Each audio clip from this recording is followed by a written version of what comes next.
God fucking damn it, Jessa. You have to start. Beginning of the stream. You have to start with it. Sucks to be you. Okay. Haven't done the Fascinator in a while, so there we go. Okay. Hi, welcome to my channel. Vice Rhino here, some flesh demon or other over there. Look, I don't even have access to my PC at the moment, so I am on a laptop in my living room, so very different vibe than normal. Yeah, so Cirrus is not streaming tonight. So Progress Only is, if you remember, they are running for office in their city for city commissioner. Next week, I guess they'll know if they'll be on the ballot, and they're 99% sure they will. They sent me a couple videos of, like, there's them speaking at a city meeting, and then one of their opponents was also speaking at a city meeting, and I feel like if people actually, like, watch them speak, just by virtue of the fact that Progress Only is coherent, I feel like they're a shoo-in. Jesus Christ. Because, like, the other guy was like, it was only 3 minutes long, and I watched it. It was just like rambling and boring, and I had a hard time paying attention. And the only thing that I remember from it is at the very end, he finished his time by being like, oh, and to show you how good I am at keeping costs down and cutting costs, these are my door hangy things that I use for canvassing. It has 2 dates on it. Bye. It's like, okay, what the fuck does that have to do with anything? I mean, we have seen with Trump that that sometimes can be quite an effective strategy, but you have to be Trump for the strategy of walking, speaking idiot to function for you. Yeah. Love him or hate him, he does have a certain amount of charisma. He's got an int score of 1. So he gets a -3 on all int rolls, but he's got a charisma score of 20, so he gets that coveted +2. But, like, I wouldn't say it's a 20, but you wouldn't say it's a 20? No, I don't. I actually don't find him to be all that charismatic, but that's because that might be because I like, one of the things that I find to be charismatic is the ability to speak coherently. No, see, the difference is, though, his saving throws fail against you. That's all that means. Where he's concerned, though, he's able to get enough people. Like he's got a charisma score of 20 as long as he makes the wisdom saving throw. The biggest thing is that he's able to repeatedly fail And his repeated failures don't seem to have an impact on whether or not future people care about what he has to say. And when I say his repeated failures, I mean all of the businesses that he failed to run while also saying he would run America like a business. Like, you have to be a pretty high charisma con man to make that work, where you're like, have I ever steered you wrong? And you're just sitting there like from behind a jail cell going, well, this was your idea. So, I mean, I want to say technically, but I'll hear you out. Yeah. Okay. Anyway, got to get serious for a moment. I've written a prepared statement.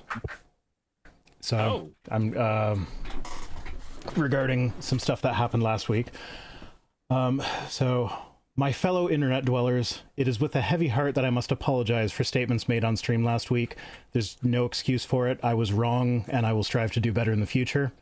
If you didn't see it, last week I had said that the accusation leveled against JD Vance of couch fuckery was in fact false, as confirmed by a fact check by the Associated Press.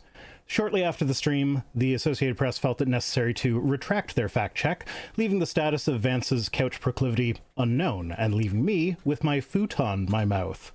While this does not mean that it is a sure thing that Vance did, in fact, fuck a couch, we just cannot say that there isn't an aspect of intersectionality regarding Vance's furniture and his sexual practices.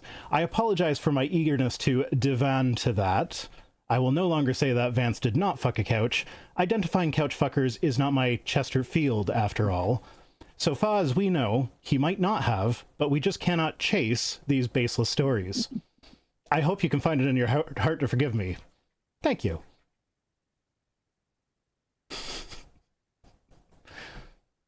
Come on, no reaction? It's taking me a second because I expected this. I expected this to happen. That's why as you started it about like 3 seconds in, I started laughing because I'm like, oh, I know where this is going. I know exactly where this is going. There's so many good couch puns. Yeah, at least JD Vance can say he understands intersectionality now. No, because that's not what intersectionality is. Fuck if he knows that. Jassa Proxy says he's what happens when Tommy McMurtry, a couch, and a Schrodinger have the three-way baby. Cirrus? Yeah? Oh, no, never mind. Oh, no, please, do elaborate further. No, I got a notification on my phone, and it was from Twitch, and I don't get notifications on my phone from Twitch except when you go live, but then I forgot that every time I go live, it's like, hey, manage your stream from your phone, as if I'm not in front of a computer. See, for a minute there, I thought that, well, there's a reason for that one, but for a minute there, I thought that maybe you had done the thing where you go live on like all of our channels, and I was like, well, of course it gave you the notification I was going live. You went live for me again. Yeah, no, I wouldn't do that without asking you first, and you sprung on me that you weren't going live too late for me to bother with that. That's entirely fair. That said, the reason that it does the whole manage your stream live thing is because Twitch is also usable from consoles, like, you know, Xboxes and PlayStations. Oh, yeah, I guess. That don't have any stream management features to speak of. So your only real option is to, you know, grab a handheld device and go off to the races. Yeah. So Progress that's the reason why that's there. Progress only says, before I got a second monitor, I ran the stream off my phone. Not ideal. Yeah, so I have 2 monitors, and it's not enough for me sometimes. I have way too much shit going on. I have to have 3 monitors. I have to have the monitor where OBS is, the monitor where everything I'm showing chat is, and the monitor for like somebody sends me a DM. I have to do something with Mod Team. I have to look up something real quick on the other side while I'm talking about the thing on the left-hand monitor. I have to have 3 monitors. So now. This is why I do window captures instead of monitor captures, so that way I can do private stuff on a monitor that has other stuff being captured on it without going live. But I also don't do that during stream because I know that I will accidentally dox myself if I do that. See, that's why I have a 3rd monitor. See, we both have encountered this problem. We have just chosen different solutions. I've chosen the one that requires me not to have to change anything on monitor 1 ever, because the games automatically go there, and that's fair. The stuff I'm looking at automatically goes there. Yeah, I have a button on my Stream Deck that automatically sizes all my windows and puts them exactly where I need them for my stream. So you too are an advocate of pre-work so that you don't have to actually work later. Absolutely. And you know what? I'm actually surprised it took me that long to find that app even existed for Stream Deck. Because as soon as I found it, it was like, oh, this makes perfect sense. Why have I not done this before? I've seen the thing. I saw that it was called like window resize, but then I'm like, nah, it's going to be some finicky thing where like you got to fiddle with it or whatever. It's like, nope, it just works. Like I have to make sure a certain window is like in focus when I push the button, but other than that, it just works. Fair. Fusel says I've got 5 monitors and the only thing I'm doing with them is watching porn. Good on you. You've got different porn on each monitor. That's ADHD. That's the ADHD porn experience. You're just sitting there like, all right, on this monitor, I want to watch a train being ran on somebody. And on that monitor, I want tentacle hentai. On that monitor, I want Netflix's IRL version of tentacle hentai, just for something different that looks horrible. On this one, I have one of those parody pornos that you can only find at the back of gas stations. And on that monitor, that's AOL Instant Messenger. Yeah. Oh, I finally got rid of my stupid van. My stupid van. It's gone now. EV? I did. I am driving in the Ioniq 5 now. And it's nice. I'm a little iffy on its automatic lane change thing. But yeah, no. I'm very happy to be in a Hyundai again. Gotcha. Yeah, it's really nice. Okay. So in news stories that we're not really covering, we need to talk about the Olympic Last Supper. Yeah, I saw conservatives freaking out about this one. Actually, I saw Cameron specifically freaking out about this one. Yeah. So that's the quote unquote Last Supper. The first thing I noticed before I even saw the blue guy was like, I paused the video and I counted. There's more than 12 disciples here. So that's kind of a hint that maybe this isn't the Last Supper with Jesus and the 12 disciples. And then the blue guy popped out and was like, yeah, I don't remember Smurf Jesus. So maybe this is not the Last Supper. And it turns out it is actually a direct reference to, what's the thing called? It's a painting called The Feast of the Gods,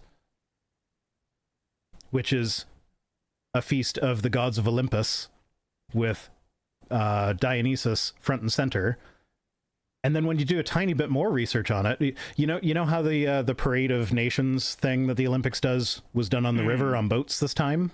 Yeah, where they did the whole everybody freaked out about, oh no, he came on a white horse. That's straight from Revelation. Oh, the pale horse. I didn't even pay attention to that one. But yeah, no, it's thing. Yeah, but so they're on the river. The river, I'm gonna say it wrong because I've never been sure how to say it, but the River Seine in Paris. So it turns out in mythology, Dionysus was the father of the goddess of the River Seine.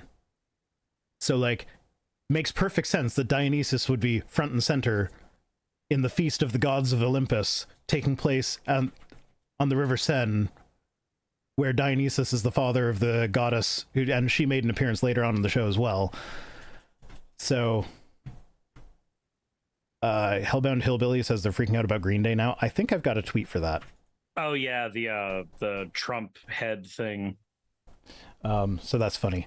But yeah, so it's just it's the Christian persecution complex. I saw a thing that looked vaguely like a famous painting painted by a almost certainly closeted gay painter who I don't know this for sure, but I feel like I briefly looked for it, but everything searching for Da Vinci right now is the SEO all goes directly to Olympic shit. Of course. But like I seem to recall that Da Vinci didn't he wasn't particularly fond of the church. And like, not the Dan Brown thing where like he was hiding secret Illuminati messages or whatever in his paintings, but like the Da Vinci Code stuff. Yeah, but like he painted like basically what's the one where they gender swap people? 63? 63. Yeah, he basically did like a Rule 63 Paul. And like if you look at the Last Supper painting, there's a couple of the disciples are very effeminate. So like, I don't know. He wasn't the most reverent of parishioners. No, he definitely. It's very weird how much Christians have grafted onto that painting. Like the Last Supper is obviously like it's a huge thing, but it is not as a painting. It is not a central part of Christianity. No, it's not like a Shroud of Turin type and thing. It's been parodied so many times by so many properties. So like what's one more parody? Like the idea that they would freak out about this because it's drag queens, but they wouldn't freak out about the Star Wars one where Luke is Jesus. No, there's a friend of mine who's an Orthodox Christian, and she's just been looking at all of this and just going, "Wow, y'all are really sensitive, aren't you? I feel like my religion's a little stronger than whatever the fuck this is." Yeah, it's just, I don't know. It's a joke. Like I don't. Scott Dillahunt says 50 Quatlus says the Simpsons have done it more than once. I will not be taking that bet because I can pretty much guarantee that they have. Or the Simpsons or South Park or Rick and Morty. Yeah. Just everything. Everybody has parodied the Last Supper. It is one of the most parodied paintings in the world. So, yeah, the fact that they're freaking out about this one time just kind of shows that, like, it's not about parroting the painting. It's about they don't like drag and they're bigots against that.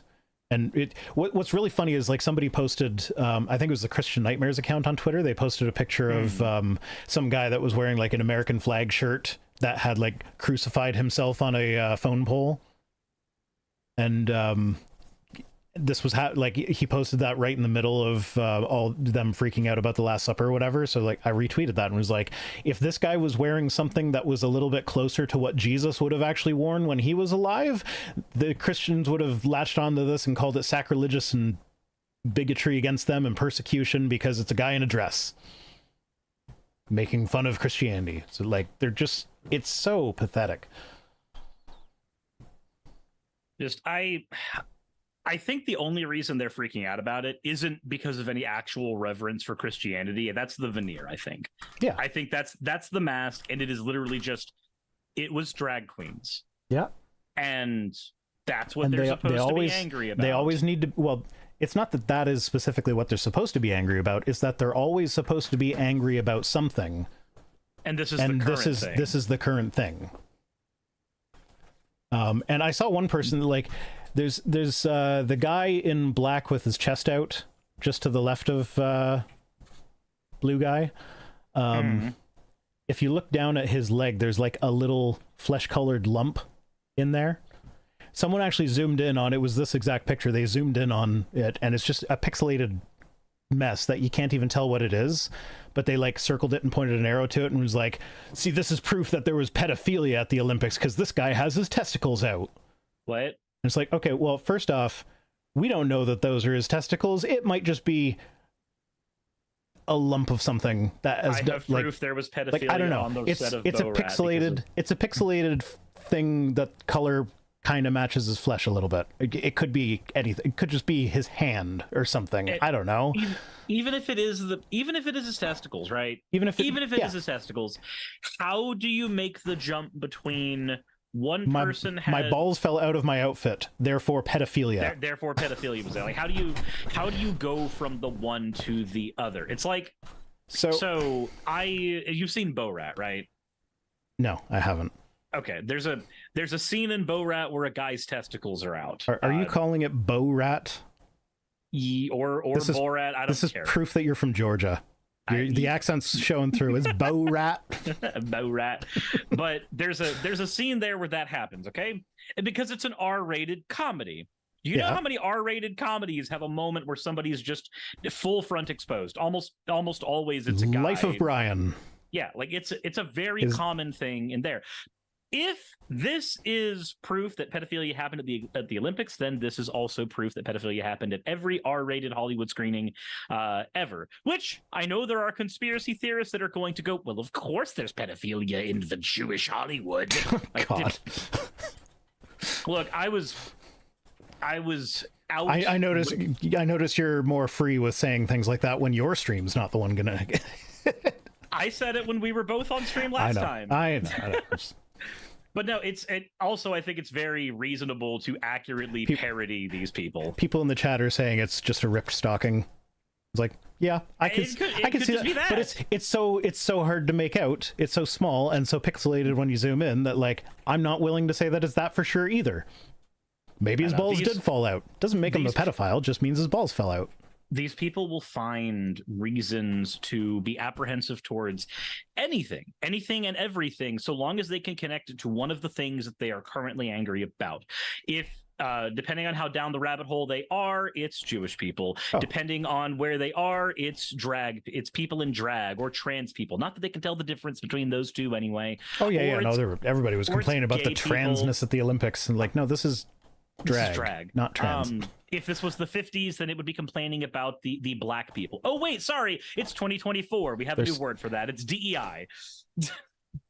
They toot that too. It just did you see the Jon Stewart thing where they were where he had a black correspondent in the field to talk about the attacks that are being leveled against Kamala Harris, and he's like, oh, I got a list of them. Like they say here, she's black. She's a Dei Hire. She's black. And it like goes through, and there's like all these different like dog whistles for black, and you just throw she's black in there. And the best part was like when that segment was over, he ended it with just like looking into the camera, being black to you, John. It was like just deadpan delivery. It was like, oh, perfect. Mwah. Every Twitter post about the DEI thing. Almost every one of them, there is somebody in the comments or the original poster themselves is just saying, look, we understand you are that desperate to say the N-word, and you're just using DEI as a way to not say it while also saying it. And I very much agree at that point. The DEI hire thing, it's just meant to be black. Because if you think about it, during Obama's presidency, Biden was the DEI hire technically, because he was literally there so that you could have the old white guy to balance out the ticket of the younger black guy. Mm-hmm. That was the point. The point was not how good he would be on certain policies. Eventually, we found that he was actually very progressive on those policies, but the point was not that. The point was not to get that person. The point was to get the ticket to look more moderate. That's definitionally a DEI hire. That's all it is. Yeah. It's diversity. That's what the VP inclusion. Pick is all the time. It's who can I pick that is going to appeal to the opposite base of me, so that I now have a wider appeal because my VP appeals to people that I don't. Like that's what they always do. Donald Trump doesn't appeal to people that fuck couches. JD Vance does. Or looks at, what was the other two things? Something about dolphins and something about like burnt monkey something. I didn't see the burnt monkey something, but I am aware of the dolphins. It's everything. There's a scene in The Boys, because in the show The Boys, there's a character called the Deep who's basically the Aquaman equivalent, but I mean he's Aquaman, but also a rapist who falls into the Scientology cult. He's very, very. The Boys is an interesting show. It is all just making fun of conservatives and going like, here are your heroes. Here are the people that you like. You like this person who's basically Trump if he had superpowers. But there's a scene in The Boys where the Deep is going, and instead of like fighting an actual monster that everybody else is supposed to be fighting, he just goes and like finds a dolphin and rescues it. Not because he wants to save it, because he's a good-hearted person who loves marine life. He does it because the dolphin communicated to him that it wanted to fuck him. And so there's a picture of that scene that's just like JD Vance on his way to the hotel. Okay. That makes sense. All right. So that's enough of these guys freaking out about Dionysus. There we go. So Biden considers major Supreme Court reform. Again? Well, I mean, this is like from last week, I think. I know there have been updates since then, but he actually seems to be putting the wheels in motion to actually do it, as opposed to just making it a talking point that like, hey, if you vote for Kamala, she'll do this. which I think that's actually a very smart move, because that, like, one of the biggest criticisms against Biden is that he kept on like dangling things, or like, oh, if you vote for me, I might do this after the election. I might do the thing you want. So this actually reminds me of something. Unironically, at the card shop, there were a couple of new people who came in, older gentlemen, like age 60, 65 or so, played Magic 30 years ago and just started playing again recently. And they were talking politics at the card shop, which normally is a thing you don't do because, you know, you're out in the middle of public in Georgia, maybe don't. But one of the older guys there, actually, when one of the guys was going on about how this isn't how democracy works, Kamala Harris shouldn't be the nominee, even though she hasn't been nominated yet. But one of the other guys was saying, like, hey, did you see Biden's speech? So remember how you and I, when we watched the speech, we came away going, well, it was kind of lukewarm, nothing really unexpected. So I got an idea of what some of, like, older people, not older people on Twitter, but older people that are just, you know, normies around town, were getting from that speech. And he said, I think it was beautiful. His exact words were, I think it was beautifully said. I think it shows exactly how unselfish this man is, because he was willing to do this. It's very, very rare to find a president who's willing to just give that power up, even the chance at that power, and just give it up. Yeah, so sorry. Yeah, no, I agree. I think we might have been a little bit harsh on him last week. Not necessarily harsh, but just like jaded, I guess. I think it's because we're both really plugged into this stuff. Yeah, so like it didn't really hit us just how unprecedented that was. Because like he's literally the most powerful man on the planet, and he's voluntarily stepping aside from a chance to be that for another 4 years. Yeah. In order to, you know, like, so yeah, it actually like I have said on the show, you can go back and watch if you don't believe me. I like, this isn't just me being like, oh yeah, he did the selfless thing, so I'm gonna do, because I saw a lot of accusations of this flying around as well. It was like, oh yeah, now everybody's talking good about Biden and all the good stuff that he's done now that he's stepping aside. And it's like, no, I have always, well, maybe not always, but like, I have gone on record on this show in the past saying that, like, no, Biden is actually the most progressive president that the United States has ever had. It's arguable, like, if you go back to like the New Deal of the Great Depression, maybe like an argument could be made there, but like that wasn't pushing LGBTQ rights forward at all. Like, yeah, it was progressive in the sense that it's like social safety net sort of stuff. Yeah, it's a different kind of progressivism, but it's still, so it's like economic progressivism is still progressivism, even though like most of the time we focus on social.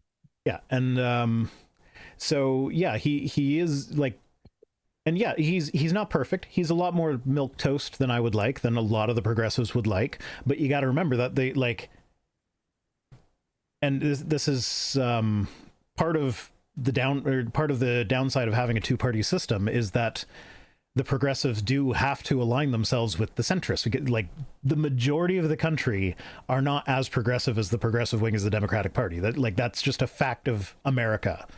Now, it's also a fact of America that the vast majority of the country is way more progressive than the Republicans. And that shows by the fact that every election where there's high voter turnout, the Republicans lose. It's one of the reasons why Republicans tend to do a lot of, let's redraw the districts here. Yeah, redraw the districts. Let's make it illegal to pass out water to people that are waiting to vote. Let's change your voting location. Let's make it harder to vote by mail. Yeah, like a lot of that stuff is. Have you? I know that this matters more to me because I'm in Georgia, but you've looked at the history of Brian Kemp with this stuff at some point, I'm assuming. Probably. Okay, he's you know, our big wig here in Georgia. Yeah, but there's a lot of information on ways that he has tried to make it always ends up being majority black populations unable to vote as easily, and it's Kemp rubs me the wrong way a lot. He really does. Yeah, but and he's partially responsible for saving democracy. Because he said no when Trump said, find me more votes. Yeah, that's at least there is that. There is a certain level of integrity there. Yeah. Though I did, when I passed by his office in the Capitol building, I did have that that feeling in my Walk spine past with the middle finger up. Yeah, it's like, this is not where I want to be, next to where you are. But it is what it is. Yeah. Yeah. So one of the criticisms against Biden is that like in the election he would like dangle things, like dangle promises and then not necessarily fulfill them. Now, to be fair, he did do a lot that he did promise to do that was then blocked by the Supreme Court. So there are a lot of his promises that you might count as unfulfilled, that the reason they're unfulfilled is because of Donald Trump. Yeah, so, and there's a lot of stuff that didn't get the press coverage that it really needed. Like the railway union stuff with Biden, I know that he got a lot of negative press for, and even I wasn't a super big fan because it looked like he basically prevented the unions from striking. And then as more information came out about it, it turns out that actually may have been better for the unions in the long run. But at the same time, that follow-up information wasn't really focused on a lot. Just like with Biden versus Trump, a lot of the focus ended up being on criticizing Biden for his performance, which was bad, obviously. But it does seem like big media in general tends to focus more on Biden's gaffes than it does on, say, Trump's gaffes. Like you've pointed this out before. Oh, that's going to be a big topic later on this very stream. Yeah. Not with reference to Biden, but yeah. Ugh. So, yeah. So with regards to this, so he's considering backing a host of... Oh, what's that? Oh, God damn it. I just took the hat off. Hat's off to you. Fuck. So Biden is considering backing a host of reforms for the U.S. Supreme Court, including ending lifetime appointments. Now, he posted a thing since this article went up that actually outlined more specifically what he wants. I forget exactly what it was, but it was like limiting their... like having term limits, having an ethics code that is actually enforceable. He's also pushing for a constitutional amendment, which that's not going to happen. No, very likely not. However, like this could be, depending on how much media coverage this gets, that could actually be a really smart way of kind of energizing the Democrat base even more than they already are, because you know that the Republicans are going to block any constitutional amendment proposed by a Democrat, no matter how reasonable it is, just by basis of the fact that it was proposed by a Democrat. So if all the Democrats get out there and vote and you get a supermajority, then that it could actually pass. I would hope so, because you need a supermajority not just to have more than the Republicans, but you need more people that are going to be able to overpower whatever. Like, well, no, because doesn't a constitutional amendment require a supermajority? Oh, it requires a supermajority. What I'm saying is you can't just have a supermajority of Democrats. You have to have a supermajority of votes, and that means you have to be able to get people who are not like Joe Manchin and Christian Sinema. Joe Manchin, Sinema, these are the people who are they usually end up voting. If you can get them to vote on the party line, it's very, very hard to. Yeah, and Lord of Us Collects says 18-year terms. Yes, so after presidential appointment, they get 18 years, and then that way, I don't know how it would be dealt with the court that's already there, but like if you assume it starts fresh or whatever, then the way that works out is that every presidential term gets 2 appointments. And I really like that and how it works, because then like every president gets 2 appointments. I hope that there would be some provision to stop Mitch McConnell or a future Mitch McConnell from just putting it on the table and waiting till the next guy and letting him get 4. Mm-hmm. But 18-year term limits, every president gets 2. I think that's a great idea. It's definitely a better system than what we have right now, where you get the current system right now.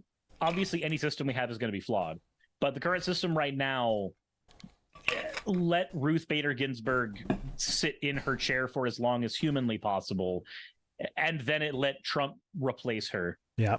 Like and she's arguably one of the most famous Supreme Court justices that we've ever had. She's the one that, like, even if Rick and Morty even did a bit on her where they literally just called her that Supreme Court justice lady, but that's all you needed to know exactly who it was talking about.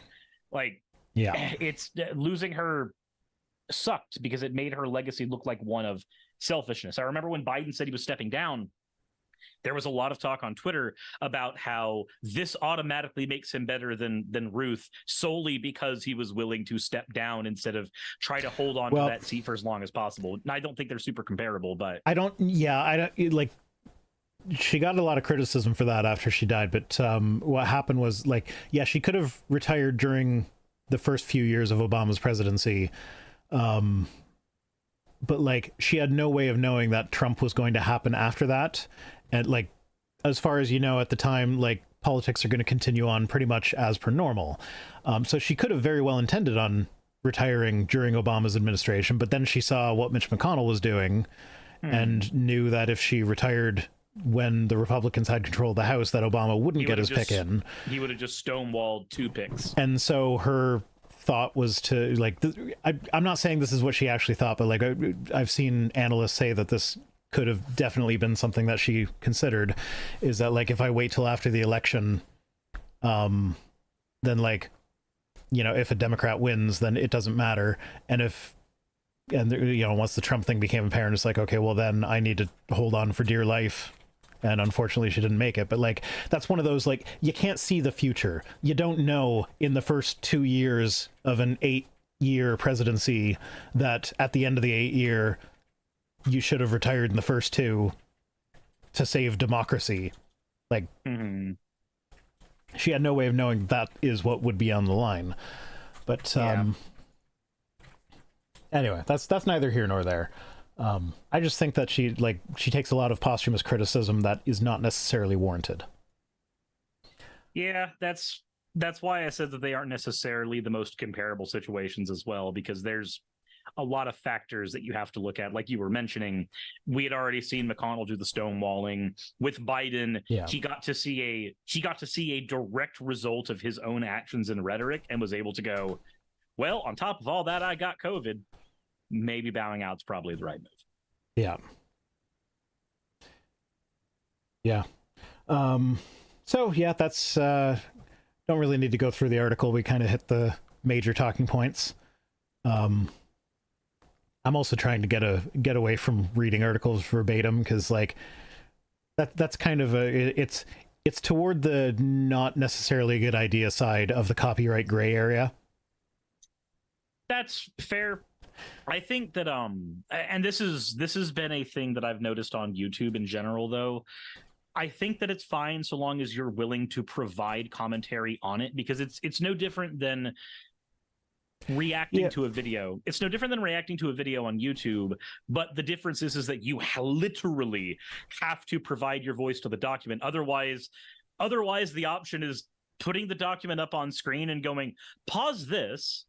All right, now I'm going to respond to it. And that just quite literally is just not engaging content, because so many people who are on YouTube are audio only listeners. Yeah. And that seems to be also confirmed by the fact that there are many organizations that do the verbatim reading of all or parts of these types of articles. And then as long as they are giving their reactions to them, not you know, the I gasped and therefore it was transformative content thing.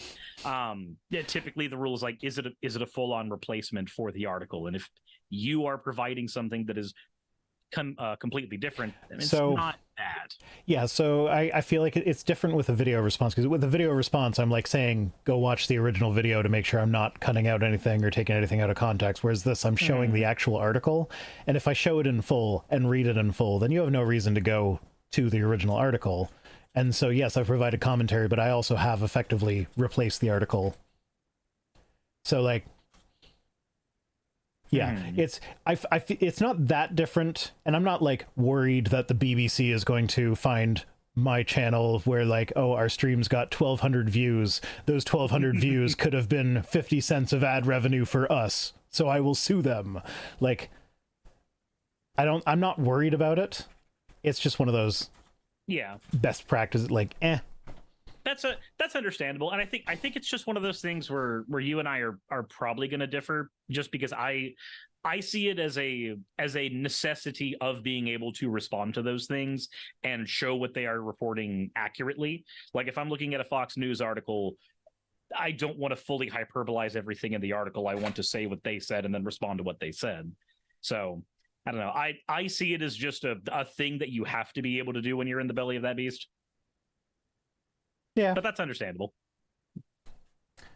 All right. So moving on. I'm pretty sure that all three of these articles were sent to me by my anonymous source. Fennec, I did see you sent a couple in. Jassa sent a couple in. But yeah, I'm pretty sure that all of these either came from my anonymous source or I found it myself. So yeah, gender affirming care has a long history in the U.S. and not just for transgender people. So this is a piece on the conversation, and this is one where like the conversation is kind of long form journalism, and they are an excellent publication. So I definitely recommend going to read their stuff. Hi, Saki. Hi, hon. How you doing? You is? Are you feeling awake now? That's good. I hope the energy drink helped. Did you forget I got you one? Okay. I also have a sleepy partner. When I went to go get coffee, because they're the only shop that has sugar-free frappes, they also have a really good set of like just in-house blended energy drinks. So I was like, yeah, I'll get one of those too. And then she forgot. Yeah. So this article, what it kind of gets into is it's talking about the long history of gender affirming care and how like a lot of the talking points today are talking about how like, oh, these are untested experimental treatments that we're doing to minors. We don't know the long-term consequences. It's so untested. We've been doing it for 80 years. It's so untested. Not quite 80. Not quite 80 years. Not quite 80 years? I don't think so. Let's see here. I think, well, it's been nearly 60 years since the first transgender medical clinic opened in the U.S. and 47 years since Rhoda started her hormone therapy. So first clinic opened 60 years ago. So the first recorded sexual assignment surgery was 1931. That was in Germany. Of course, you know, this that is stuff got specific. burned down. Yeah. This is specifically about the United States. Oh, okay. I don't care about the United States. But my 60, 80, 100, they're all technically accurate depending on where you are looking in the timeline geographically, I guess. But I guess my main point is we have been doing these surgeries so long, people have died of old age who have been on HRT or who have had these surgeries. Like, we have a wealth of data because people have literally been around long enough to live full lives after this. Yeah. And actually the foundation of gender affirming surgeries, not even looking at the hormone side of things, but the surgical side of things, is it was pretty common for doctors when they delivered an intersex baby, they would perform surgery on the baby to choose which genitals to give it. I actually have a friend who had that surgery when she was a kid, and it still they would often fucks her up now. Yeah, and they would often choose the wrong one, and so gender reassignment surgery or sexual reassignment surgery was basically developed for people who were intersex, and the doctors made the wrong choice when they were a baby. So it was like, oh well, now I need to go be the other one, and that wasn't an issue. And they've been using hormone therapies to make children conform to gender norms such as like height. So like if a boy was too short, they'd give him hormones. If a girl was too tall, they'd give her hormones to stunt her growth. And they've been doing that since the 1940s. there's also surgeries we developed for that, where we would like break both of your femurs in place, stretch them, and put a rod between them, and then as your Let the bones heal. regrow, your bones regrow around that rod, and suddenly you have an inch or two taller. Like, hair transplant surgeries are also, by all accounts, gender affirming surgeries. Yeah, so there's a very long history of gender affirming care in the United States. But the politicians are all talking about how it's new and untested, and it's like, no, we've been doing this for like longer than we've been doing proper brain surgery. And I mean, I say that as brain surgery is a normal thing that everybody has happen, but like brain surgery nowadays is easy enough that Ben Carson can do it. Jesus. I think for the main point, though, is that the only reason these seems like new surgeries to people, like realistically, the end all be all of this is that these are new surgeries to the public at large. The people who knew about these surgeries, the people who knew about these therapies, were usually people who underwent them, or people who were close friends and family with people who underwent them. And even then, sometimes if the close friends and family happen to be like your coworkers or your parents, maybe they didn't know about that because people have had to spend so much time in the closet when it comes to these things. So the public at large didn't get exposed to this, not because it wasn't there, but because people were scared to talk about it. You looked like a bad person when you talked about it. No different than if you talked about miscegenation 50, 60, 70 years ago. No different than if you talked about gay marriage 30, 40, 50 years ago. Yeah. Like, these are all things that look bad to common people if they are not in the era in which they're normalized, which is why it's so important to normalize these things so that kids don't grow up learning to be bigoted to these things, so that they end up doing everything in their power to vote against it once they're, the ripe old age of plus 18. Yeah. So it's like, I don't know. There's just there's no basis for complaining that these are untested and unproven treatments, because they're just not. Cirrus, I'm gonna need you to stop being distracted.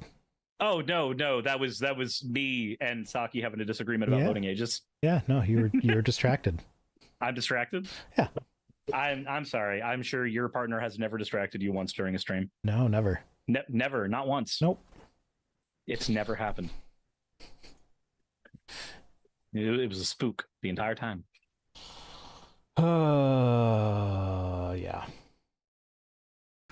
Okay, moving on. This is another one. Not gonna. I couldn't find an article that Pocket would actually work with, but I'm not going to actually read this. This is what I titled the stream after, and I want to talk about it. So, Cotton says Trump's "you won't have to vote anymore" comment was him obviously making a joke. It's obviously a joke, and you know what? Because we can take a joke so well, the bullet shouldn't have missed. Yeah. We can obviously take a joke so well, right? So I saw there's on one of the websites that I got some 3D printing models from. There was somebody had did a model ear with a thing chopped out of it, Trump 2024 base that it stood on, and the comment section was filled with people being like, "Are you going to update the model now that the Band-Aid came off and we saw that he didn't actually lose any of his ear?" Yeah, I saw a lot of the conspiracy theories about how it's definitely not it definitely wasn't a bullet that went past his ear, but looking at his ear, I don't think it was a bullet that went past his ear specifically. I don't care whether or not it was actually a bullet. I just know that the ear is one of those places where a little tiny nick can let a lot of blood out. Mm-hmm. So it doesn't take much to get the amount of blood that we saw. Oh no, that's not at the thing. So I agree with that 100%. I'm not going to say he wasn't injured. I'm just going to say the conservatives that do the whole "he took a bullet for the country."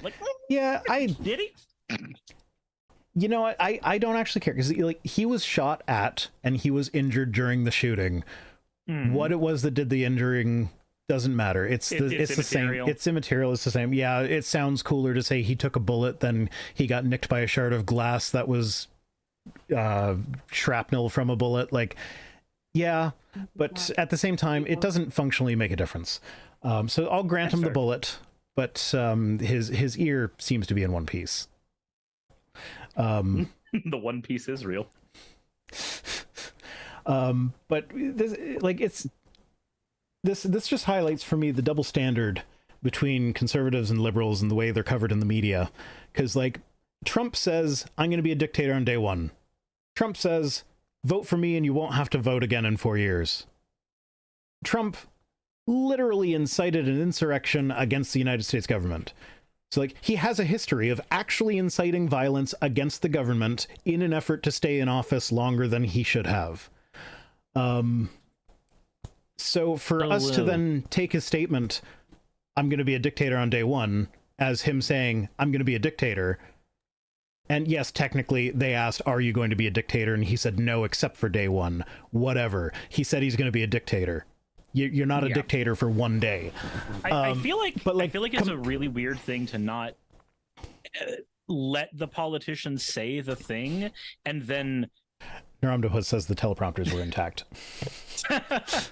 I think it's a really weird stance to hold Biden hyper accountable to like every gaffe that he's ever had, but when Trump says something that is nightmarishly stupid that his media team is obviously going to be upset about later, we don't get to hold him to the same standard. Yeah. We don't get to be like, we don't get to be like, you hear what he said? He said the thing. Whereas like Kamala Harris said something about like, as far as gun control is concerned, she's like, I want Congress to pass something, but if they don't pass something within my first 100 days, I'm going to sign an executive order. And they were all retweeting that and like, oh, she's going to be an authoritarian dictator ruler. And it's like, okay, so in order to get there, you have to read between the lines, assume that whatever executive order she's going to sign there is going to overstep the powers of the executive branch. You don't even know what's in it yet, and you're just assuming that it's going to be authoritarian in nature. Whereas Trump comes out and says, I am going to be an authoritarian on day one, and we're all have to be like, oh no, we got to give him the benefit of the doubt and interpret that with nuance. No, he said the thing after he tried to do the thing. Yeah, they only tend to like nuance, and by they I'm meaning the conservative media outlets, right? Fox News. No, the liberal ones too. Like this is the Hill. The liberal ones as well, CNN and the Hill. Like I get that, but bear in mind, I have more experience criticizing the Republican ones. I typically end, except post Biden debate, where it seemed like every single news outlet was being a dick, but. Yeah, but there were plenty of liberal outlets doing think pieces on how old Biden was before then, while simultaneously not ignoring the guy who's only a couple of years younger than him. Well, yeah. I think a lot of that, one, it's obviously conservative spin for how you avoid talking about the Trump is old problem. But I think part of it is also the fact that he is, to a degree, he is more articulate. He can seem more articulate. He can inject more energy into himself than Biden was able to, which is not is not something that you look for in a leader specifically. You don't need a leader to have to look like they've been injected with cocaine. You don't need that. You need them to just be able to make good policy decisions and be able to sit down with other leaders and do a good fact, job. But like 99.9% of the job of being president of the United States is not being on a debate stage. So, like, if you're bad at debating, that doesn't mean you're bad at being president. No, but that's the thing that everybody seems to focus on. So, I don't know. I think I agree that it is unreasonable not to hold Trump accountable for Trump's actual words. When he says, I'm going to be a dictator on day one, when he says, when you vote for me, those of you who are tired of voting in 4 years, don't worry, you'll never have to do it again. Like, I think it's perfectly reasonable to hear the exact words he said there. But let's even give him the benefit of the doubt. And God damn it, you guys with your hats, you've all been saving up your points, haven't you? They want to disrupt you because they want to watch you get disrupted the way they disrupt me when I'm streaming. Yeah, so I gotta fix my glasses because yeah, but like even with the like even if we give Trump the benefit of the doubt,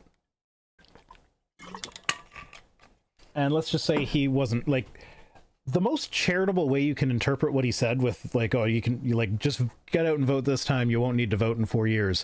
The most charitable way you can interpret that is he doesn't give a fuck what happens after he's out of office. Once he's like, assume that he's just knows that this is going to be his last 4 years if he gets elected, and he's going to leave peacefully, and he's not going to try and extend it or anything, or like, I don't even know how he would do that this time, because like he like in theory, if he wins this time, he can't be up for re-election next time.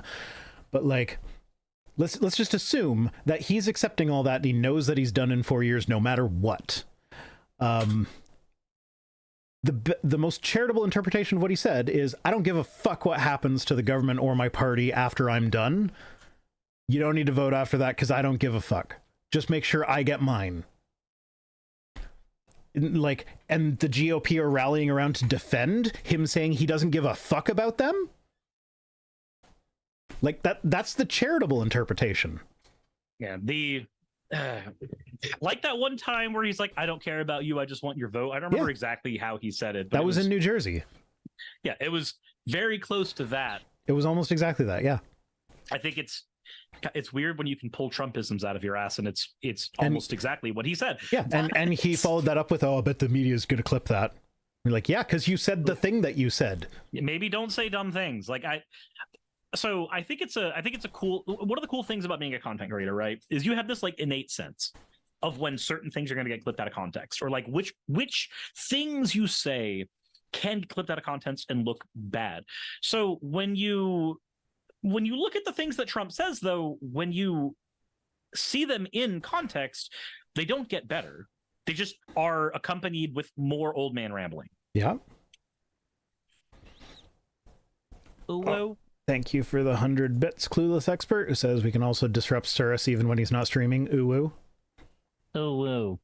God fucking balls. Ooh woo. Oh woo. Ooh woo, small beans, little babies. I heard that one. Yeah, that one's not technically you, but it's technically. It's yeah, no, it's not you, but it's funny. I forget what video it's even from. I know it's H-Bomber Guy, but I don't know which video it is. But like, I heard him say it, and I was like, oh, I need to clip that. See, now you're going to make me sit down and watch and binge all of H-Bomber Guy's content. Oh, no. How horrible. Again, like, he's not one of those people that as soon as one of his videos go on my recommended list, I suddenly go on that single-minded adventure of, man, I want to watch his Fallout review again. Man, I want to watch his Pathologic review again. Man, I want to watch his thing on the oof sound again. Oh, you mean you mean his 3-hour expose of the Donald Trump of video game sound design? Oh yeah, Tommy Tarantino. Yes, exactly. Tallarico. Tommy Tallarico. Sorry.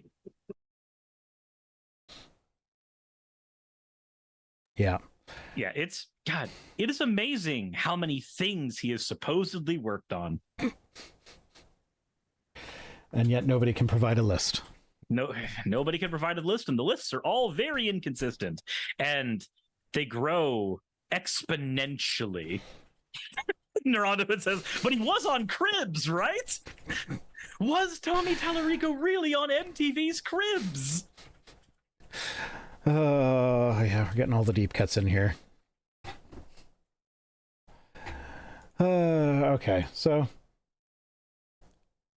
Axo is asking if Trump gets in, what's stopping him from killing the two-term rule? In theory, I think that would take an act of Congress.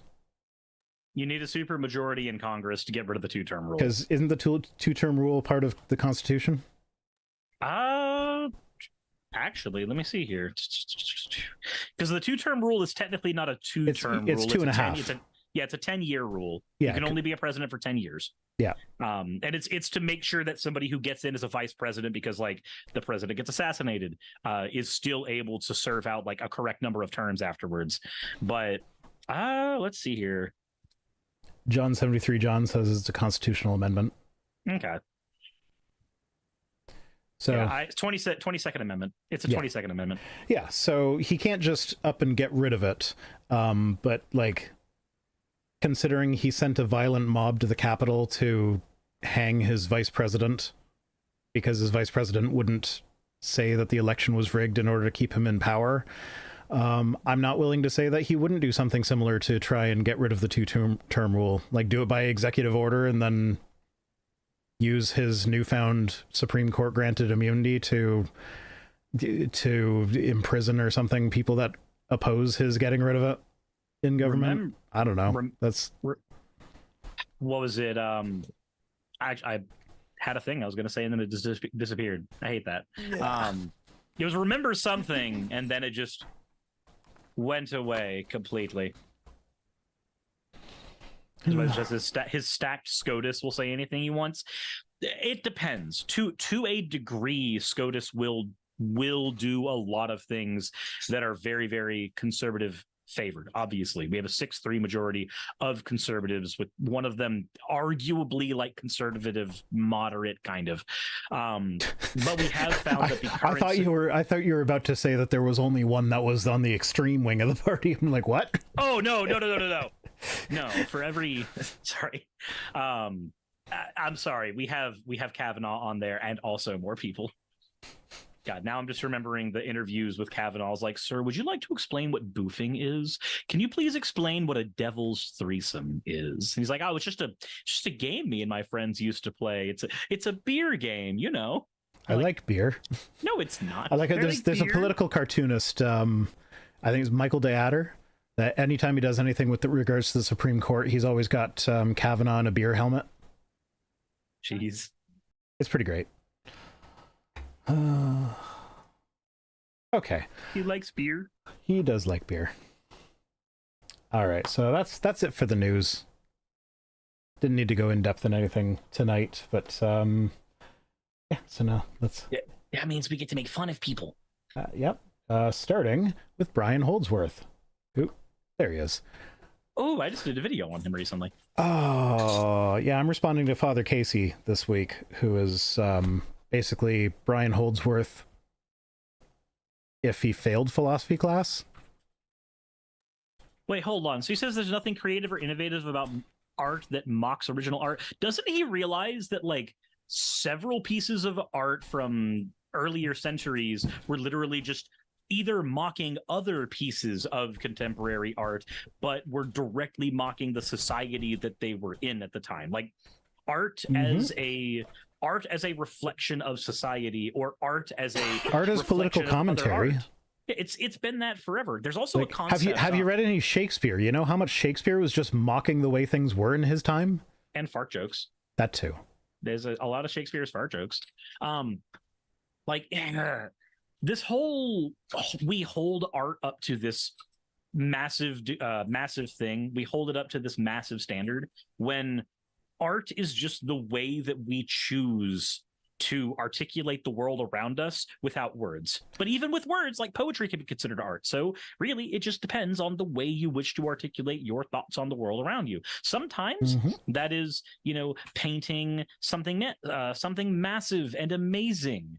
Sometimes it's painting the Sistine Chapel because somebody paid you to do it. Is it art because somebody paid them? And sometimes when you're painting the Sistine Chapel, you model Jesus on your gay lover. Yeah, sometimes you model Jesus on your gay lover. Sometimes you paint little wieners on all the angels, and then that gets moved on to furry artists now, putting little wieners everywhere they can on their monsters. That's all art. It's all different kinds of art. What Brian seems to want to do here, and based on my time looking at stuff on his channel, what he likes to do a lot is he likes to look at something and say, oh, this is worth dismissing, and then not following it up anymore. So like the golden, do you remember the golden toilet piece of modern artwork? Yeah. So I remember like PragerU making fun of that, right? And Like, I no, don't know. It was political commentary. It's political commentary. It's about the upper class, or like with a lot of art, it's about what you bring to it when you watch it. Sometimes art goes both ways, where it's both about the experience of the artist who made it, or the experience of the person who is consuming the art at the time. But the fact of the matter is, we are talking about it. And the reason we're talking about it is because that art made some kind of impact on us in some way. If your opinion on it was like, that doesn't represent anything about my class, well, maybe it's because you weren't the class it was referring to, or maybe it's because you are the class it's referring to, and you're disgusted about what that commentary might be. But the fact that there's all those conversations to be had here is exactly what makes it fucking art, Brian. Yeah. Yeah, but of course, this is him talking about the... saying Da Vinci's Last Supper was creative. The spectacle in Paris was parasitic. Wait, hold on. But Da Vinci's Last Supper isn't creative, though. It's derivative. Yeah. It's derivative of a previously done story that had been done multiple times before we canonized which ones we liked. Yeah. And so his wasn't the first Last Supper painting, but also, like... Yeah. Yeah, no, but, like, all art is derivative in one way or another. Like, humans are very bad at inventing things whole cloth. We always take things that we know and rework them. Yeah, we are pattern-seeking individuals, period. It's what we do. And whether we do that as part of our creative process or analytical process, that's how we have survived for as long as we have, period. We look at the world around us and we abstract it to create what we now know as cartoons or comics or anything like that. That's still derivative of the world around you. It's not a wholly... internal work.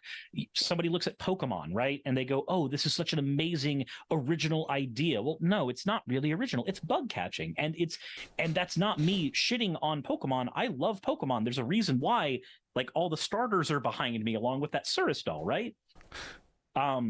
That's literally the words of the creator, is he caught bugs in a forest and said he wanted to recreate what that feeling was like in a game. It's all derivative. Everything is, and that's fine. That's okay. Star Wars is Flash Gordon in space. Yeah, it's Flash Gordon's also Flash Gordon in space. I thought Flash Gordon. Okay, whatever. Well, I mean, they also copied that World War II movie for the dogfight sequence at the end. Are you not familiar with that one? There's like a World War II movie where there's like there's an aerial attack on a dam, and it's the same and thing. It's almost shot for shot. The Death Star attack is like the exact same thing, shot for shot almost. But yeah, Star Wars is a derivative of a lot of things. It is also inarguably political commentary, which would make it as parasitic as what Brian Holdsworth is so upset about now. Yeah. Also, what we were saying earlier about how they're just looking for things to get offended at. It wasn't even the Last Supper. It was the Feast of the Gods. So, like, if you can't even identify the art that it was parodying, then do you really deserve a voice in the conversation? Yeah. It's like, when the big blue guy showed up, that should have been a hint that maybe this isn't. Yeah, maybe that's not Jesus. Maybe that's not Jesus. I don't remember Jesus going through a Smurf phase. You don't remember the famous chapter after, or famous book after Matthew, Mark, Luke, and John, where it was Matthew, Mark, Luke, John, and my experiences drinking colloidal silver? Yeah. Indeed. Those bloody Romans smurfed him good. Bridget Gabriel says, Kamala Harris would be the least qualified president in U.S. history. The media cannot gaslight their way out of this fact. Wait, how would she be the least qualified when she was literally an attorney general? Like, even if we just look at the last three presidents, she's definitely more qualified than Trump. Like, failed businessman turned game show host does not qualify one to be president. So, like, if we're talking about qualifications, she beats him. Like, she was senator for California. She was an attorney general. She was a district attorney. She was a prosecutor.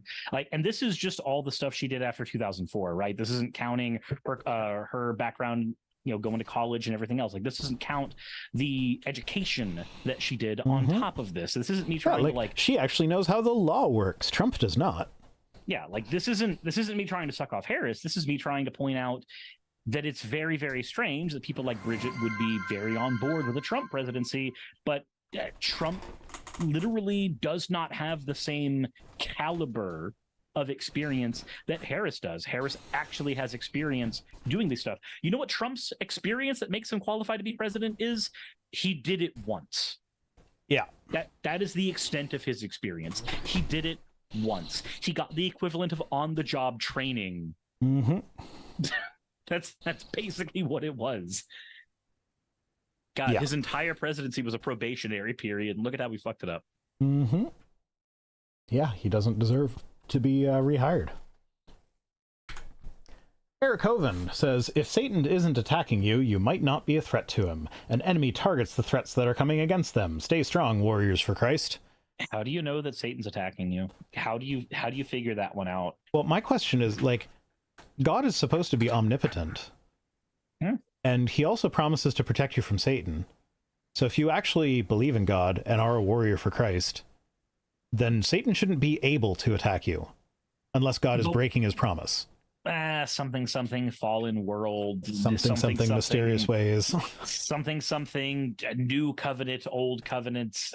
He tempted Jesus in the desert once or twice and on a mountain once, maybe. I mean, it just depends on who was writing the story.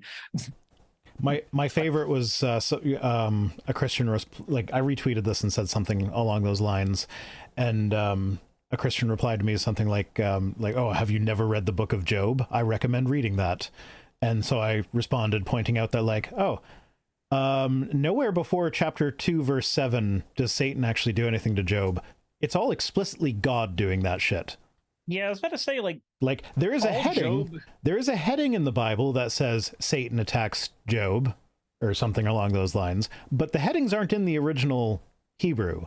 If you look at the words that are actually there, it's all attributed to God, and even gets explicit in the second chapter, where I think it's verse 3, that where, like, God is actually like, hey, you incited me against Job. You made me be mean to him. I mean, it's like, if you look at the story of Job quite literally, Satan doesn't do jack. It is literally just Satan and God, who are supposed to be mortal enemies, going out for a beer together. Yeah. And God going, hey, buddy, I got a bet. I'll fuck with this guy's life, and he'll still come back to me. Does that make me look like an abusive ex-partner? Nah, it's fine. I'll fuck with him a bunch. I'm going to kill his wife. And he'll still love me. No. His wife survived. It was the kids that he killed, because kids are replaceable. Whereas wives have personalities. Killed his kids, destroyed his livestock, killed all his slaves. His livelihood. Like, that, it's literally just God and Satan go to a bar, and God says, Satan, hold my beer. I can fuck with this guy's life, and he'll still love me, which totally doesn't make me look like an abusive partner. Yeah. So yeah, that was my favorite response. And of course, when I replied with these things, the go-to was like, oh, well, you can't properly understand scripture without the Holy Spirit. Paul said so. You need to read with the Spirit. So it's like, okay, why are you telling me to read the book of Job if I can't understand the book of Job unless I'm first a Christian? Like, make me a Christian first. You know what's cool? Paul didn't convert to Christianity because of getting the Holy Spirit. He basically got coerced into it. Arguably, Paul didn't convert to Christianity. Paul invented Christianity. Yeah, technically true. And that's like, whether you're a mythicist or not, the original thing that was the Christian church that morphed into the modern Christian church, it follows the teachings of Paul way closer than it follows the teachings of Jesus. True, but if I were to look at it from the Christian's perspective of Christianity existed with Christ and the disciples, and Paul was merely teaching it, which is why he referenced like going to Peter and going, hey, am I doing this correctly? All that shit. Then it would be Paul got coerced by God because God was just like, hey, bro, how's your eyes doing? Yeah. Like, that's not reading the text with the Spirit. That's, hey, bro, look what I can do. Oh, wait, you can't anymore. Yeah. So yeah, Bible doesn't make sense. Here we go. This is the video was Kamala Harris saying how if Congress doesn't pass gun control, like reasonable gun control in the first 100 days, she'll use executive order to do it. And of course, these are the thoughts and words of an authoritarian. Whereas Trump says, I'm going to be an authoritarian, and they say, oh, he was just joking. Just ignore the fact that he tried to take over the government already once. Didn't Trump sign like the most executive orders during his first 100 days? I think during his presidency, wasn't it something like 800? Yeah. Which it's not the most. The early 20th century presidents signed the most per their administrations, but it's definitely the most of recent presidents. You know, So.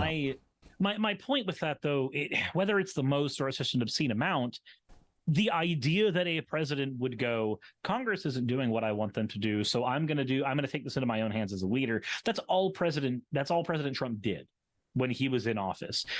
I can't get the transes kicked out of the military. Let me do an executive order to kick them all out of there, despite the fact that per capita, there's a higher representation of trans people in the military than cis people. Well, so the thing that bothers me the most about this, though, is that like executive orders are just built into, like, it is one of the core functions of the executive branch. Yeah, it's a thing that you're allowed to do. A well-established power of the executive branch that they are allowed to do. Yes, there are limits to what they can do with them, which is why a lot of Trump's EOs were like overturned by courts. Like, so to say, hey, she's saying that she's going to use well-established powers of the executive branch of government that every president going all the way back to George Washington has used, even though they weren't like as official back then. They functionally did the same thing. It's like, no, that's not authoritarian. That is just, that's American. That's just being the president. Yeah, that's literally all it is. It's people for it's the same thing as the whole like the libs are coming for our guns. Are they though? Are they like? Yeah, like we don't even get guns pretty easy. Yeah, we don't even know what like. I haven't seen this clip in context, but like the 20-second or 16-second or however long clip that he posted, you didn't hear the first half of the reporter's question. And then it cut off like immediately after she said she would do it by executive order, so you don't know how she finishes.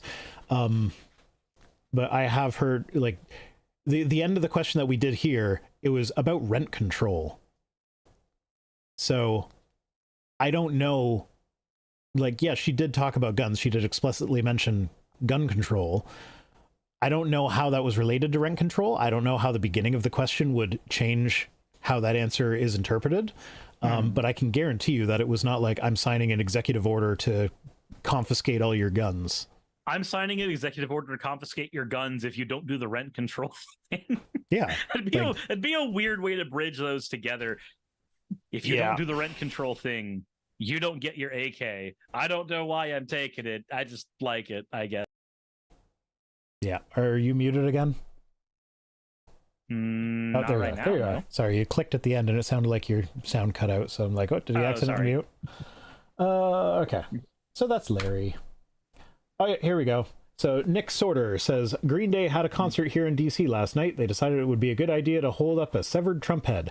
That's not a severed Trump head. That is a mask of Donald Trump's face. That's just a Trump mask. Like, this isn't even rising to the, was it Kathy Griffin who did the severed Trump head? Like, this doesn't even rise to that level. Also, this is Green Day, the people who did American Idiot. Well, judging by the word idiot written on Trump's forehead, I'm guessing that's the song that they were singing while they held his head up. He's an American idiot. He is the quintessential American idiot. Like, if you listen to the lyrics of the song, he's exactly what they don't want to become. Yeah, it's so insane to me. It's the same type of people who were like, I liked Rage Against the Machine before they were political. This is those people. You mean the guy who got a poli-science degree before he started his band? Yep. Wasn't it a PhD too? Like, he's doctor whatever? I don't remember what level of education it was. I'm pretty sure it's... Okay, now we have to look it up. Oh.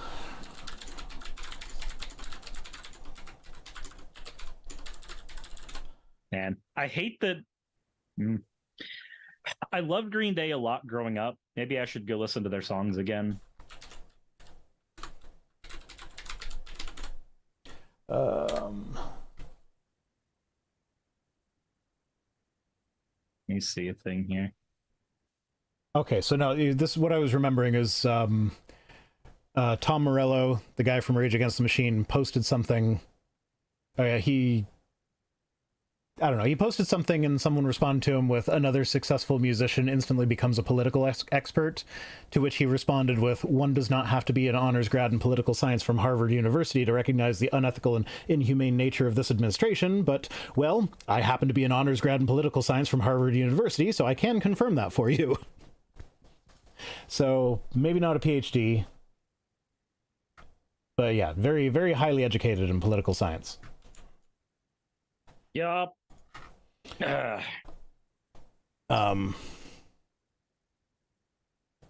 yeah, no, this is a punk rock band being punk rock. Honestly, that's kind of tame. Like, man, I could see them like a punk rock band trying to stir the pot. I could see them like setting up a Trump effigy or whatever and actually shooting it with a BB gun or something. Like, that would be a very punk rock thing to do. I can't do this. It would be not necessarily in good taste, but like, that's kind of the point. yeah, that makes sense. And hey, people are talking about them again. I haven't talked about Green Day in ages. But now I'm talking about Green Day, and I might get a hankering to listen to one of their songs again. So it's like, I might have. all publicity is good publicity, right? I'm just gonna go listen to the whole Letter Bomb album, or the album that had Letter Bomb in it, where every song like bridges into the next one. Yeah. Dave Rubin. Oh boy. So he posted a screenshot of the NBC headline that says the star-studded Zoom call attracted more than 180,000 participants and raised almost $4 million, according to organizers who are themselves a group of white dude Democratic political operatives. So this was a Zoom call to raise money for the Harris campaign. That was like, it was called White Dudes for Trump. Or White Dudes for Harris. Or yeah, White Dudes for Harris. Yeah, no, white dudes usually are for Trump. But professional political commentator Dave Rubin said, surely if Donald Trump held a white dude rally, it would get similar glowing coverage. Like, if you don't understand the difference between white dudes gathering together for support of a woman of color and white dudes gathering together for support of a white dude, then maybe you shouldn't be a political commentator? Yeah, but like, you know, it's Dave Rubin. It's Dave Rubin. Yeah, like that's such a basic thing that you should understand. And I'll bet you he does understand it. He just doesn't care, and he knows that.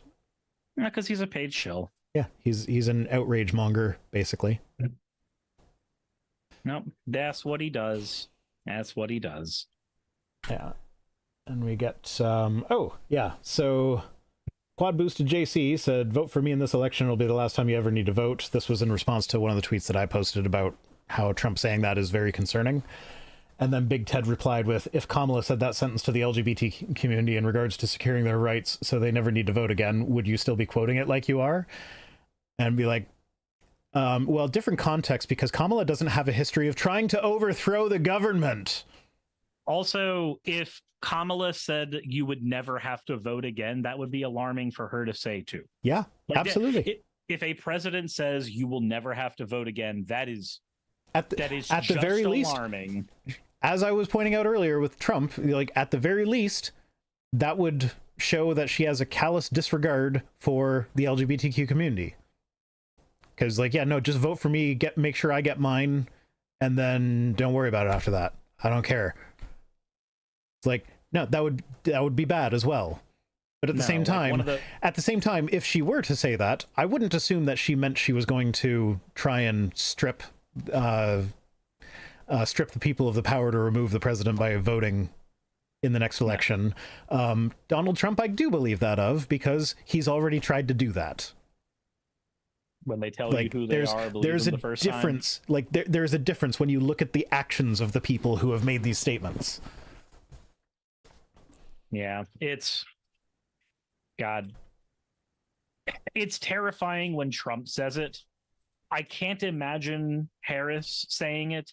If she did, it would be alarming for similar reasons. Yeah, but she I just wouldn't say it. I just can't imagine a world in which she would feel that that's an appropriate thing to say.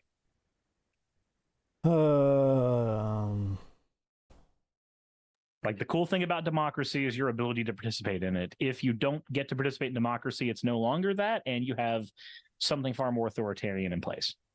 There we go. Harris wouldn't say that because she wants democracy to continue. And Jasa says, Senpai, notice me. Senpai, notice me. Hi. I'm not sure what you want me to notice. It's Senpai noticed in past tense. Oh. You noticed Jasa. Well, I didn't notice when... Oh, was this you, Jasa? Or you quad boosted JC? Yeah, okay. That's Jasa proxy. Okay, there we go. Yeah, that was confusing to me because those are different usernames. Yeah, and everybody as it should is, use the same username. As it is, I identify people by their profile pictures, not their username. Because I don't read usernames, which is how I ended up arguing with Dunning of the Dunning-Kruger effect about the implications of the Dunning-Kruger effect.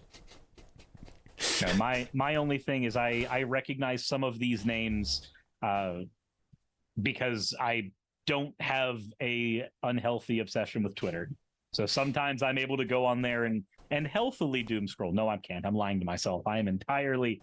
This is all cope. I am huffing cope. The Huffington Cope? What do we have next? Next we have Tim Pool. Never mind, I want to leave. This is a two-parter. So Tim Pool says, Kamala Harris represents the greatest existential threat to the United States. Unelected, anti-democratic appointment at the 11th hour by the Commucrats. She is Hitler and Stalin combined, but times 200. She is a commun-Nazi despot come to put conservatives in concentration camps. Man, if we had any evidence of literally any of those things, okay, that would be cool. Here's the thing that, well, no. No, not okay. No. So not she is Hitler. You want evidence of that? That would be cool. Suris thinks Kamala should be Hitler. That is that's you heard it from Suris said that. That is what Suris said. I'm saying if somebody is willing to make a claim like that, then it would be really cool for them to present some evidence that we could actually look at, as opposed to what Tim Pool likes to do, which is Suris said Hitler's cool. Scream and say Civil War. One of my favorite posts on the internet is every time Tim Pool makes another call for civil war, there is somebody that puts it in a mega document of times Tim Pool has called for civil war in America. I do not like this person. Yeah, well, I mean, given how bad he is at predicting the future, this pretty much guarantees that Kamala Harris is just going to be another run-of-the-mill president. Just business as usual, which, honestly, business as usual would be pretty fucking amazing nowadays. But that's not where it ends. You see, Tim Pool we got a reply to this by a name that you might recognize. One Richard Spencer, literal neo-Nazi, is saying a bit much. Jesus Christ. So if the literal neo-Nazi Richard Spencer is saying you're being a bit like you're a bit out there, you're a bit much. Here. You're kind of making us look bad, then like, yeah, that says a lot about you. No, I'm not sure what's happening on my Twitch thing, but something went off. Something went off? Oh, Rovi Learn resubscribed for 7 months at tier 1. So thank you, Rovi Learn. Ravi, thank you for giving money to Vice Rhino. Thank you for that endorsement, Jordan B. Peterson. I just think it's important to recognize that if a female was in the room right now, there would be chaos. Wow. You should clean your room. My partner actually just left, so... My partner said, wow, as soon as I said that. I mean, the female is the representation of chaos and the Jungian archetype, whatever the fuck. Yeah. Yeah. He's a wackadoo. He's such a wackadoo. Legit thought that was a Kermit impression. Corporate wants you to find the difference between these two pictures. It's the same picture. Have you ever heard the guy talk? Oh, no. Tim Pool has been accused of being a LARPer. I mean, Yeah, he LARPs as someone who has hair under the beanie. you've seen Eamon animations, I'm hoping, right? No. Oh my god. Okay, so he does existential political animations. So with Tim Pool apparently holds in his like universe that he's created, under the beanie, Tim Pool has this like evil destructive force that just looks like Tim Pool's head but reversed. It looks like the back of Lord Voldemort's head in Harry Potter. Dennis Prager is an outer being whose real form is this like giant centipede who consumes Dave Rubin's brains. So he's starving all the time? Yes. Okay. No, I'll send you some Eamon animation stuff after this. His stuff is fantastic, and it is right up your alley, and it's hilarious. Do you remember when Steven Crowder ran away from the debate with Sam Cedar? With Sam Cedar? Yes. He has a whole version of that is like Steven Crowder's existential nightmare with Sam Cedar just like chasing him through hallways and shit. It's amazing. Yeah. Okay, well, first time in ages, we're going to finish on time at the normal on time. It's 10 o'clock, and that was the last tweet. So, thank you for joining me from your crappy little laptop with your crappy little webcam. Look, we're just going to pretend that the stubble on your face is pixelated noise, not because you did shave, so it's smooth baby face, and it only looks like stubble because of the noise in the picture. Well, it's also just I'm waiting for this part to grow back in. Are you going evil universe, Saurus? Well, I want my regular facial hair back, but it got to a point where it was uncomfortable, so I wanted to reset it because that was cheaper than going and buying trimmers and doing that, because I haven't been paid yet because YouTube went to bills and Patreon isn't for another few days. So yeah. It is what it is. Alrighty. I'll get a trimmer with Patreon money. Well, thank you for joining me, and as always, fuck off.